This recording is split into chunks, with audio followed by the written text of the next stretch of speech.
You've got the man of tomorrow, baby, and it is time for, well, I've been able to do a few of these lately. It's time for a little hardware review. Oh, do I love getting to do hardware reviews for all the patrons out there.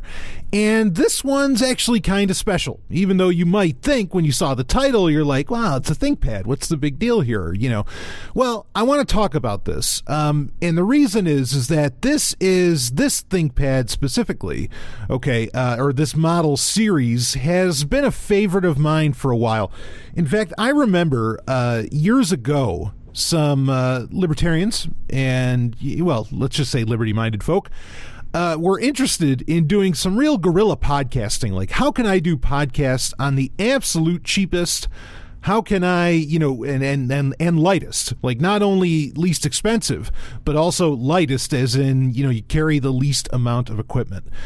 At that time, what I actually recommended to the people was, I said, look, get yourself, they're not crazy expensive, especially if you get the previous model year or something. Get yourself a ThinkPad 11e. Okay, whatever that happens to be. Now, we're up to like the third or fourth or hell, maybe even fifth generation of this. I am reviewing here actually what counts more or less as the third generation on that range. But it has a Skylake processor, so that gives you a little more of an understanding of what time frame that it came out in. It's an i3, but all of this lends to a grander conversation. But the point being is that for your buck, okay, and we're talking in the sub $400 computer range, okay, which is a computer range we've been reviewing quite a bit in the past few months because, you know, okay, where do computers really sit in this category, right? That's what we've been talking about. We recently reviewed the Chewy Lapbook 12.3, okay, and that one, after being used for a little while longer, let me tell you where a little problem occurs with that. Now, the beauty of the Chewy Lapbook 12.3 is that it's still, and in some ways we'll compare the two, it's still like, you know, the 2K screen on it is stunning, but some legacy software or, you know, older software plays kind of funny on that and doesn't end up displaying well no matter what you do and no matter how, like, you know, whatever you could go into, say if you're using Windows, it's a little nicer on Linux, but with Windows specifically, when you go into Windows and you go into properties, say, you know, for the XC file or something, and you set it up to where maybe it's compatible with Windows 7 and it runs at 640, 480, stuff like this, even then it still wouldn't turn out right on that somewhat odd 3:2 ratio of that 2K screen. Now, granted, Microsoft is going, you know, for the long haul with the concept of 2K screens, which really just adds up to being, you know, Apple's Retina display, of course, which, you know, has made a name for themselves for the past few years. So anyway, you know, Microsoft's going down that road. Oh man, there's a huge conversation I could have around what Microsoft's doing as far as within hardware. Things have been getting very interesting lately, but we'll save that for another time. Anyway, we'll lay out some comparisons, okay, between the Chewy Lapbook and this and the ThinkPad 11e. Again, this is the third generation, specifically the Skylake version, as we go along. But to talk about the ThinkPad, now, first off, let's give a little history of the ThinkPad. Of course, ThinkPads are now, and to this day, still made by Lenovo. Originally, they were designed by IBM, and their design overall was meant to replicate the Japanese bento box, right, which is how you traditionally would get a meal in Japan. They'd give it to you in this black box, usually with like a red lacquered innard. And that's called a bento box when you open it up. And the ThinkPad has, for decades now, you know, been awarded various awards for its, you know, industrial design. Like, it's a really impressive industrial design, and I agree. I mean, ThinkPads, you instantly know one when you see one, much like often happens with an Apple. And it's the design that no one's ever really tried to replicate. Of course, that could be due to the patent system. And of course, a couple of years ago, they re-released like the 25th anniversary edition of the ThinkPad or something like that, which, whatever, you know, I mean, it's cool, but yeah, that is what it is. So the 11E series is probably the smallest It definitely replaced the X220 series in that area, but it's one of the smaller, if not the smallest form factor of the ThinkPad.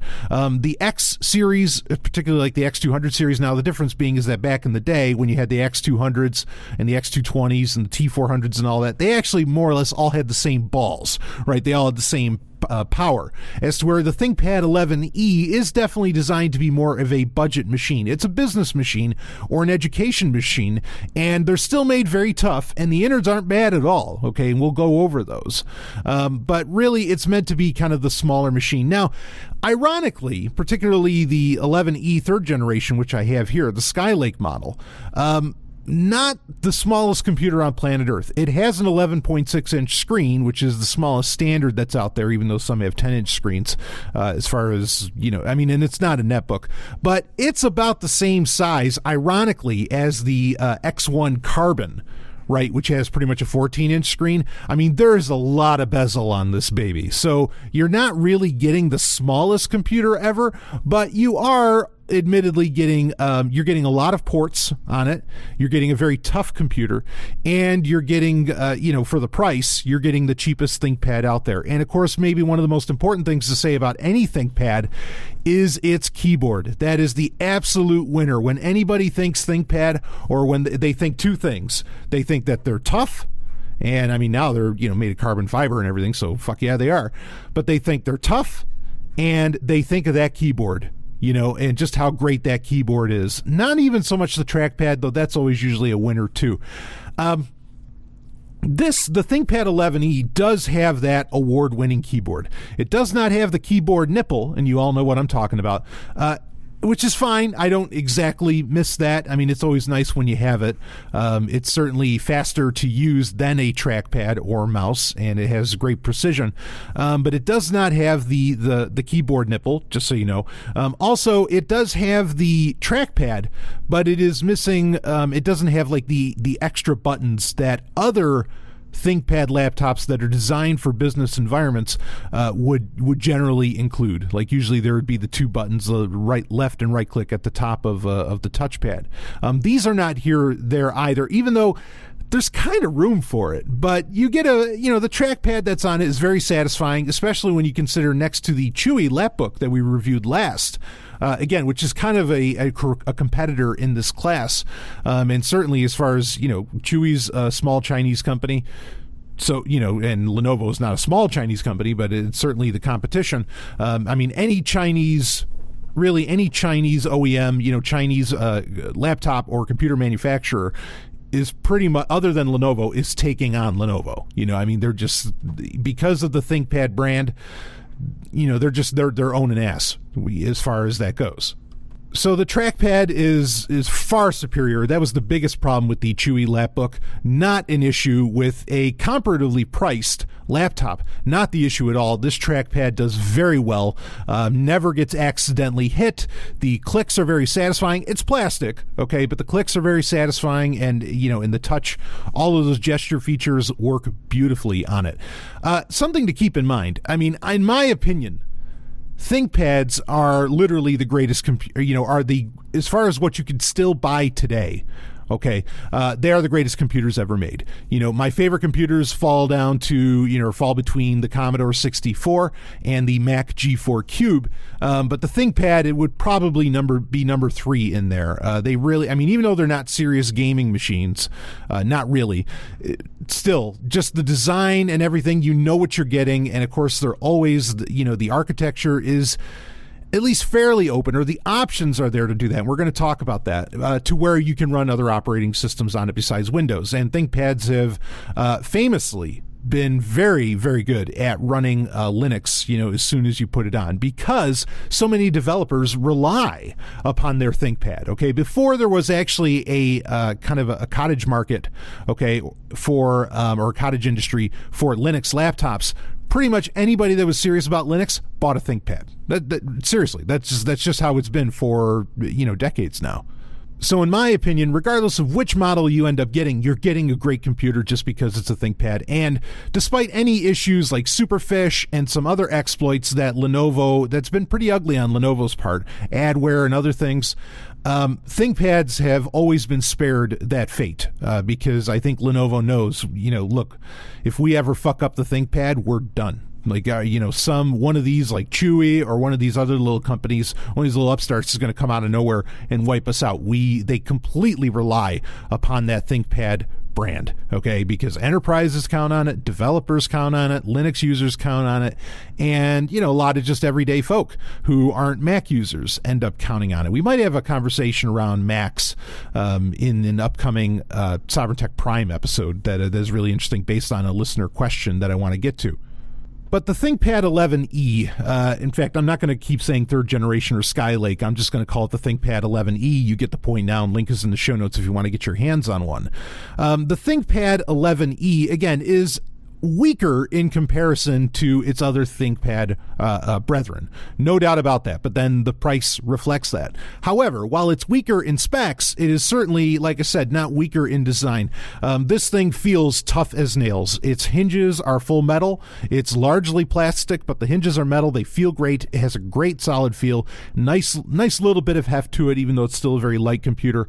And the keyboard, again, is phenomenal. You're getting a ThinkPad keyboard, and that alone could be worth the price of admission and might put it over the top any other decisions as far as what computer, if you're looking to get a budget computer, or maybe you want to do that guerrilla podcasting, which we'll talk about that a little bit more later.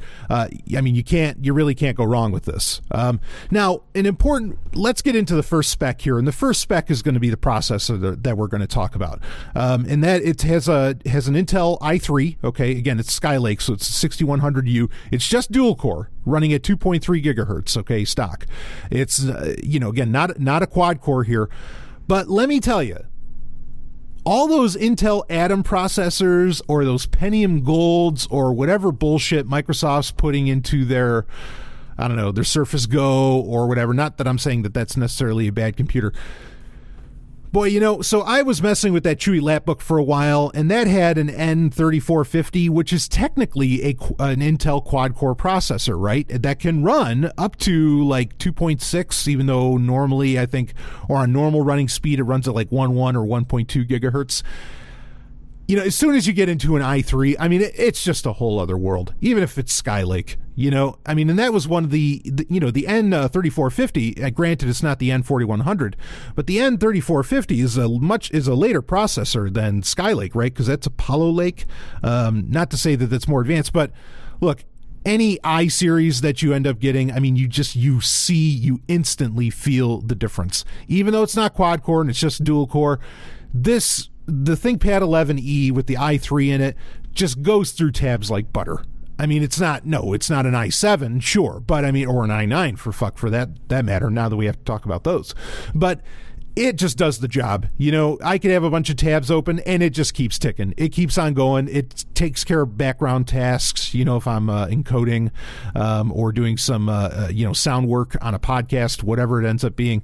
It just handles it with aplomb. No problem. Also, it doesn't hurt that the 11E has 8 gig of RAM in it, and you can open this baby up and you could upgrade the RAM a bit, which that's handy in comparison to a lot of other budget computers, is that you can open this up, you can replace the hard drive, you can take care of all of that. Now, it does come with, the main point I want to give to you is that, look, if you can, just buy something that has an i-series that's at least an i3. If you're going to do an i5, I think an i5 is great, but at least an i3, and it's night and day, the performance, okay, between the between the processors. The i3s, as compared to whatever Intel Atom or N-series, Pentium N-series that it comes out with. But yes, also the 8 gig of DDR3L RAM does very nicely for you, which again, you can upgrade. It comes with a 256 gig SSD in it, and that is this is not, even though it's an 11-inch computer, it's actually not that small. It just fits into my rock bag. As to where the Chewy was, well, that was a 12-inch screen, and well, that fit weird because of the 3x2 aspect ratio. But like, there's 14-inch computers that can fit in my rock bag, no problem. So just to understand that this is kind of a heftier machine, but that heftier machine allows for it. Actually, you can replace the hard drive in it, and it takes a full size 2.5-inch hard drive. Okay, which I think that's kind of beneficial. Because if I wanted, I could put in a traditional hard drive and I wouldn't have to rely upon an SSD. Of course, that's going to slow the machine down quite a bit, but at least the option's there. I think that that's a good thing. It has your standard, what do we call it now? Wi-Fi 6? Is that what wireless AC is now? Or, the AC band, they just call it wireless 6, and like wireless N is Wi-Fi 5, so Wi-Fi 6. It has Wi-Fi 6, which is nice for it to be up to, it's not like the latest spec, but that's fairly up there. 2 USB 3.0 drives. It has Bluetooth 4.1. Comes with Windows 10 Professional, which is actually pretty nice that you're getting Pro with this. Again, it is a education or business computer. The nice thing about getting Windows 10 Pro is that if you really wanted to, you could turn on BitLocker. Okay, Microsoft's own hard drive encryption, which granted, that's not going to stop the NSA, but I think it would be helpful to have activated against your run-of-the-mill, malicious actor. Okay, so, there's advantages to that. Also, with Windows 10 Pro, you can hold off on the updates, right, that have been crashing so many machines. So there's an advantage to this coming with Windows 10 Pro, which is kind of rare for computers in this sub $400 price range. So anyway, that's pretty much those main specs. It does have a full-size SD card slot, which I think is actually also nice, because if you just like micro SD card slots, it's easy enough to just get a little adapter where that can have, or where you could put in a micro SD card into a full-size SD card slot. Now, my speaking of like a mobile podcasting rig, my studio is really just my Zoom H6, okay, which is a very high-powered but very portable device, actually, where you could record. It's an all-in-one. It has its built-in mixer and everything. It's really, really slick, and you can easily put it into a bag. And that uses a full-size SD card. Now, you can set the H6 to be an SD card reader to where that's not an issue, and so you could just plug it in with the USB. But it is nice to have the option to just pull out the SD card and be able to put it right into, a computer that I have going on a more mobile setup. So there's that. It also has a full-size HDMI, which is comforting compared to the Chewy's mini HDMI, which is just kind of weird. It does have a 1/8 jack that works as a dual port, where it's either mic or headphones, right? Which is pretty standard now. It does have, of course, a webcam. Nothing too special as far as webcams go. I think it's a 720p. Has the built-in microphone, blah blah blah, which I deactivate anyway. So it has the bells and whistles. Okay, graphics card. This is maybe an important one for people. It's an Intel HD Graphics 520. Which is a step down from the more modern 620 or even the more modern UHD 620. And the 520 kind of hurts. There's, even a game you would think like Mega Man 11, you're not going to play Mega Man 11 on this. But if you wanted to play, say, Age of Empires 3, or if you wanted to play the game that really matters, TIE Fighter, or if you wanted to play the new enhanced edition of Neverwinter Nights, and a lot of real classic games, you can easily play those on here. Easy. And it does it very, very well. And in fact, you run into the advantage. So this is another spec to talk about. Again, it's 11.6-inch screen. I wouldn't mind if it was 1080p, because most software over the years now, has been able to take advantage of 1080p. But it's actually, the 1366 by 768, so it's a 720p screen. That's okay with me. That's really okay. It's not an IPS screen. It doesn't, its viewing angles are a little rough, but again, that's fine. It's a very tough computer. It gets the job done, and it plays, most of the games that I want to play very well. So not a major concern for me, it just having a 520 HD. I will say, so because it is an i3, here is maybe the biggest negative of it. We'll talk about a couple others, but maybe the biggest negative of it is the fan is mighty loud, like almost to the point that it whines. Okay, so if you're going to use this and you're in bed next to somebody while doing that, and if they're trying to fall asleep, that whine might not let them fall asleep. Now, that the fan doesn't always activate, but that i3 isn't, I mean, this isn't a small computer, but it is a smaller package, and so that fan activates quite a bit to dissipate heat. That's something to consider, is that it does seem to have a little bit of a whine. Now, maybe you'll get a certain 11E where maybe the fan doesn't whine so much, but it's there. Now, if you're watching anything, if you have headphones in at all, that whine completely disappears. Okay, if there's any other kind of sound around, you don't notice it. But if you're in a fairly quiet environment, oh yeah, you notice it, in that sense. But I mean, but that's a thing really in general. Like, we don't realize as humans, modern humans, and I mean like hell, or if you want to, postmodern humans, but modern humans, since really like the 70s or 80s, we don't realize how much electronic shit is around us and how much all of that really makes noise. We're totally deadened to it. Maybe as kids we still kind of hear it, or we can relearn how to hear it later on as adults. But yeah, there is a lot of noise going on that is within our frequency range to hear that we just never notice. Well, this is one of those things I don't think you'll ever necessarily get used to, but it's there. But I mean, again, just saying that most of us don't realize just how much noise from all of the electronics around us is really going on. That if it was all turned off, you would be amazed at just how quiet things are. Maybe you notice that when you go camping or something along along those lines. So anyway, it overall weighs about 3 pounds, which is definitely on the lighter side. I mean, the lightest computers in the world are about a pound less than that. So, that's pretty good. Battery life, and it is a non-replaceable battery, or at least it's not one that you can replace quickly. Of course, that's a much missed feature from just about every laptop today, and used to be very popular with ThinkPads, where you could get extended, like larger batteries that you could buy from the aftermarket. Oh, that was so great. Not going to do that with this one, but you're supposed to get 12. The claim is 12 hours of battery life. If you're running any kind of, shall we say, privacy enhancement software, if you're running a VPN, or if you're running a Tor node, or if you're running anything like that with this, if you're trying to run, some kind of blockchain tech on there like Zcash or Bitcoin, like a full client, yeah, you're not going to get 12 hours by a long shot. You're going to be lucky if you get 4, but even that's pretty good because that's fairly heavy load that you're on. Like, I keep a VPN running 99.99999% of the time.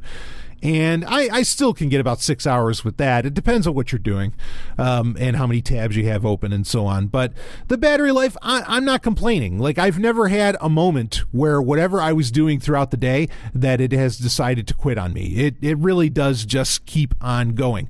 I mean, like right now, I'm actually recording the podcast on it right this second, and it is connected to my H6. It's actually powering the H6. And I'm still going to get a good 6 hours out of this, which is, I mean, that's pretty damn good, and it's been running already for a couple hours. So the battery life, I'm more or less pleased. Granted, we're only talking about a dual-core i3 running here, and a solid-state drive, so that allows for that, greater battery life. And the screen, where the Chewy lapbook that we reviewed last, where that had a 2K screen on it, obviously that was eating into its ability to really go, and it could top out at 6 hours, though on average you'd probably get 3, okay? And that's all because of that 2K screen. So here's an advantage to having a slightly lower, actually 2K to 720p is not slightly, a significantly lower powered or lower spec machine. There are advantages that come with that, okay? One is that you don't get the funny scaling issues or lack of upscaling with certain pieces of software. Also, the battery can go much longer. I mean, and that's true for laptops as it is for, for smartphones. I've said that forever. Like, there's no reason for smartphones to have these, QHD screens and all this bullshit. It's just draining the battery. Well, it's true with laptops too.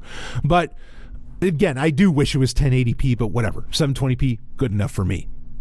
But basically, this is a very inexpensive, small package that's a ThinkPad and comes with all the bells and unique bells and whistles there too. That can, as long as you're not tossing the latest version of Photoshop, or as long as you're not trying to play any serious games, you've got a pretty good portable machine here that has really great battery life, very good battery life, I should say. It's not like, whoa, holy shit. Okay, it has very good battery life. The processor, again, you can have quite a few tabs open in whatever web browser you happen to be using, and you're really not going to notice any problems there. You have the ability to upgrade the RAM, even though 8 gig is great and it's fine RAM, or you can upgrade the the hard drive within it to a significantly larger one, which is rare, again, especially the hard drive and the RAM. Even though the RAM is great at 8 gig, it's rare to have that capability. I mean, the Chewy Lapbook had that ability as well, but it's very rare to have that ability in a sub $400 laptop where you can actually do some upgrading, where you can open it up and do the business. And you certainly can, and it's easy enough. It's all one big panel that you can take off the bottom of the ThinkPad, to get at the guts and to get working on it, and it just, it does the job, and that's about the best thing I can say about this about the ThinkPad 11e, is that it just does what you need it to do. Mine is gaming or the latest version of Photoshop. It does what you need it to do, and it does it with relative speed. I mean, granted, if you go any higher, you might notice a bit of an uptick on that, but you're not, because of the 720p screen, you're not going to really be, and because it's 11 inches, you're not going to do a whole ton of multitasking or like things you might have processes running in the background. It won't have any problem doing that. It's got, the i3 still has hyperthreading. Okay. It'll take care of doing that, but you're not going to be doing a bunch of things on the screen at once, is my point.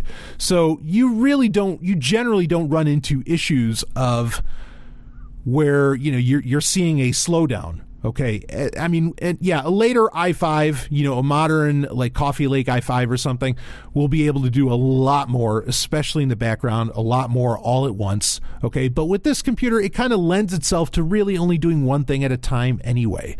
So it's somewhat limited in its specs, but that limitedness gives you some advantages. Battery life, no upscaling issues with a lot of, especially if you're using older software.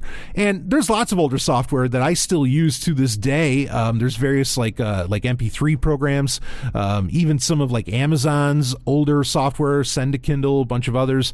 There's a lot of older software that I will use that it runs beautifully. And it doesn't look weird, and there's really no issue with it.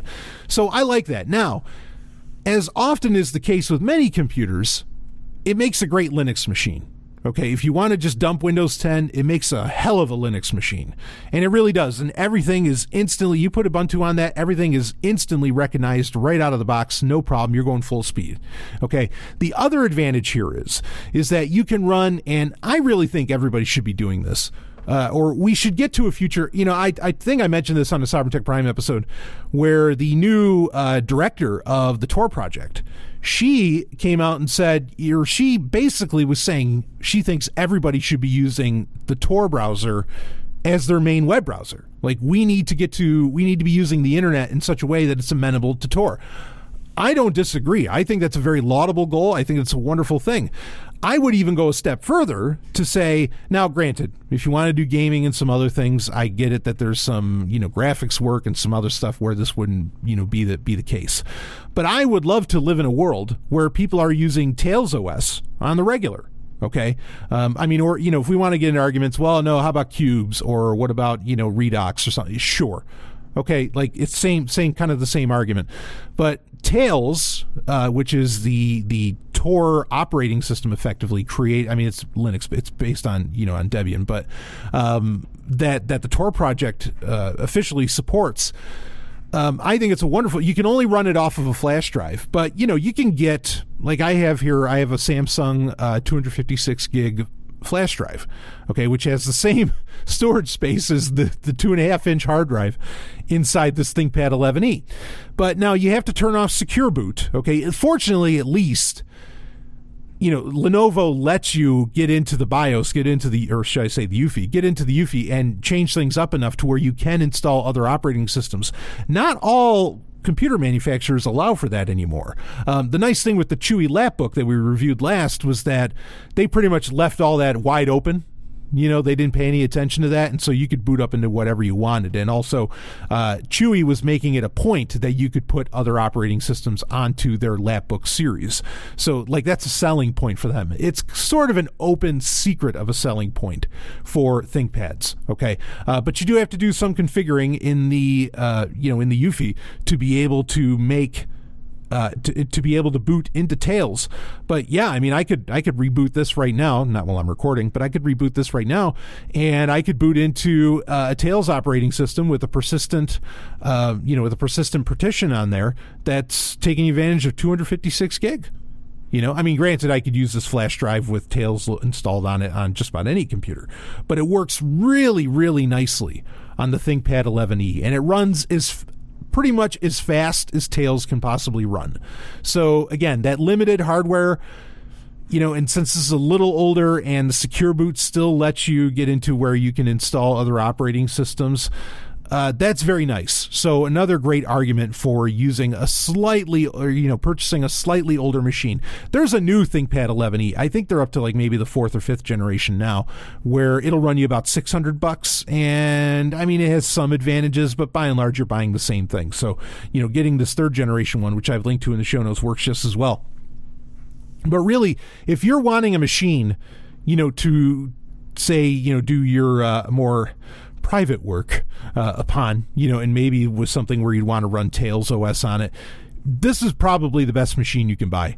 It's fucking awesome. I ran Tails on the Chewy Lapbook 12.3, and that 2K screen, while Tails in general would scale okay with that, there were some areas where that 2K screen caused a piece of software to look really, really tiny, and you couldn't even read or click on what you're trying to do with it. It was really bad. Now, I know that you can get into, the config on Linux, on any Linux distro, and you could tell it to zoom system-wide, but even that creates some weird issues with the Chewy Lapbook and its 2K screen. So ironically, after realizing a lot of that, and after using a budget laptop like the ThinkPad 11e, where everything just runs, you do come to notice that, and you don't want to accept it, and also the hit on battery life for the Chewy Lapbook. Again, the Chewy Lapbook arguably is still the best computer in its price range, as I think I pretty much called it at the time, for a lot of reasons. If you get a slightly older ThinkPad, you might like it a lot more of the options that you have, and you really do. This is a full-blown laptop.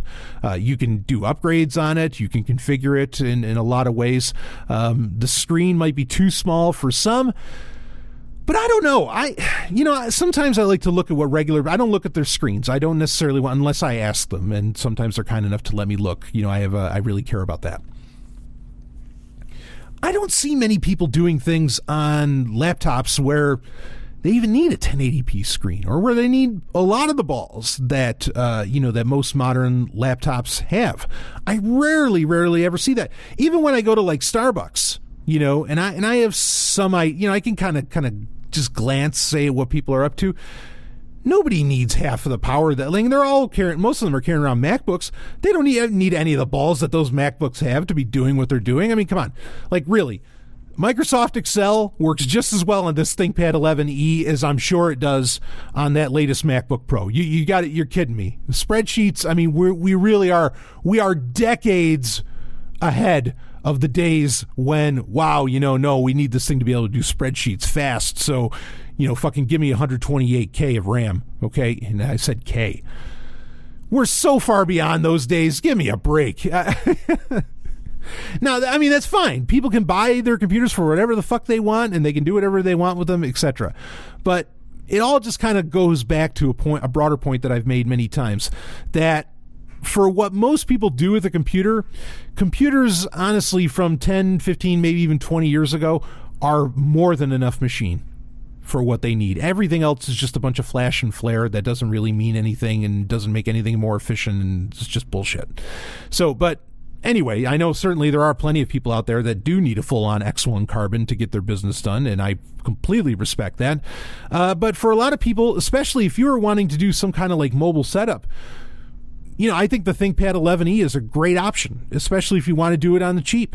This is a computer that, again, it's probably the least expensive in the ThinkPad class, but it has that great keyboard, which, that's one of the reasons that I wanted one of these bad boys anyway, was that I type a lot now, and you got to have, you need that great keyboard and at least a serviceable trackpad, which is where this certainly stands above the Chewy. So the ThinkPad 11e, third generation, sub $400, varies on what you can get as far as that goes.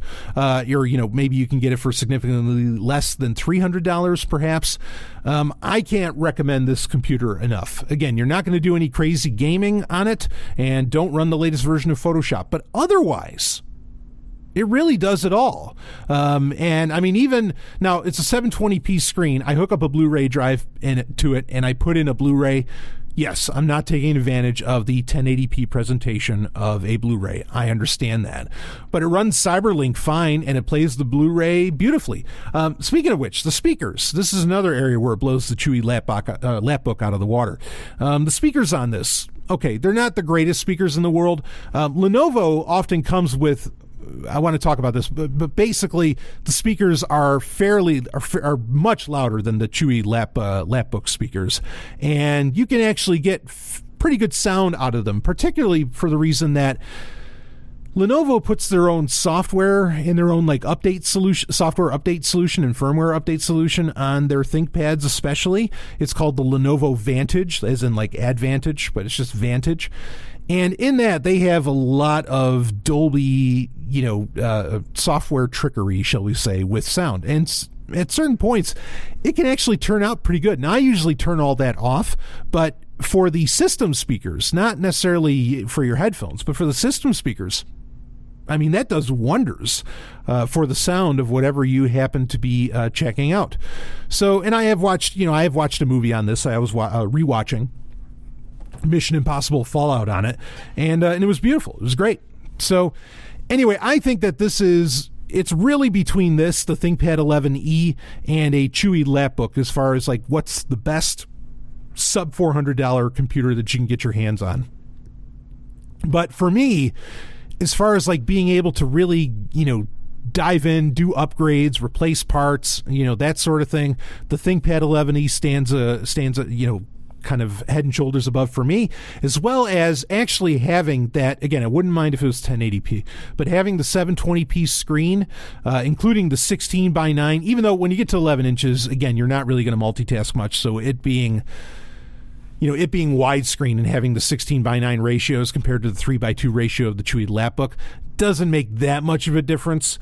But to use all that screen real estate to watch something, yeah, that's kind of nice, and you don't have the black bars. You could say that that's a fairly nice thing. But having the 720p screen to where, there's no funny, and really the 16 by 9 ratio to where, a game or an older piece of software that you boot up on it, or that you bring up, that it just plays natively very well, or at least the emulator handles it very natively, is you don't miss it until it's gone.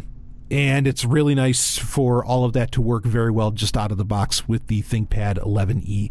So anyway, link is in the show notes for this if you want to check out, want to get your hands on one of these. If you are looking to do, again, like guerrilla podcasting of any kind, and, where you just need a computer with you on the go that's smaller, but that has enough power to handle a few tabs perhaps while you're reading the news on your podcast, or, that connects very well and can easily power with great battery life, maybe your mobile studio setup like a Zoom H6 or something along those lines, you really can't go wrong. Like I think the ThinkPad 11e is great for that, and in a very, very small package, very small bag, you could be carrying around with you an entire podcast studio, including a nicer microphone and everything that can plug right into, say, like the H6. Granted, the Zoom H6 costs more than the ThinkPad does, so keep that in perspective. But that's something to really consider, is having that capability. So anyway, the ThinkPad 11e, I do recommend it. Sub $400, it's probably where I'd go now, even more so than the Chewy lapbook. And even then, like with the Chewy lapbook, if you really want that, I recommend, and I sort of said this in the Chewy Lapbook review, get the Chewy Lapbook SE, because it's the same thing as the 12.3-inch Lapbook, but it doesn't have the 2K screen, which can end up being kind of weird. There's quite a few different things about it. That it also has a backlit keyboard. The touchpad, I think, is probably still a little rough, but if you really want to go with the Chewy, get the Lapbook SE anyway. But if you want just a premier typing experience, the 11E is a great way to go. And that Core i3, you notice it. I don't care what the Lapbook SE, I think, has the Intel N4100 in it, and that's quad core. This Skylake i3 will run circles around that. I mean, you can feel it instantly when you boot it up. And this thing, when Secure Boot is on, it boots up fast too. I mean, it's very impressive. So anyway, ThinkPad 11E, consider it. Maybe if you want to get one of the newer models, that wouldn't hurt either. I think some of the newer models even have USB-C on them and a couple other ports. This also has a built-in Ethernet port. How about that? Boy, miss those days. So anyway, a lot of advantages here. But that's it for this little review of this hardware. Again, I think a lot of people want to have that computer that they take with them on the go, especially if you're going to put Tails on it. This is a great computer for running Tails. If you want a computer that just runs Tails, this is your boy. So check it out, ThinkPad 11E, 3rd generation. That's it for this episode. I will see all of you on the other side.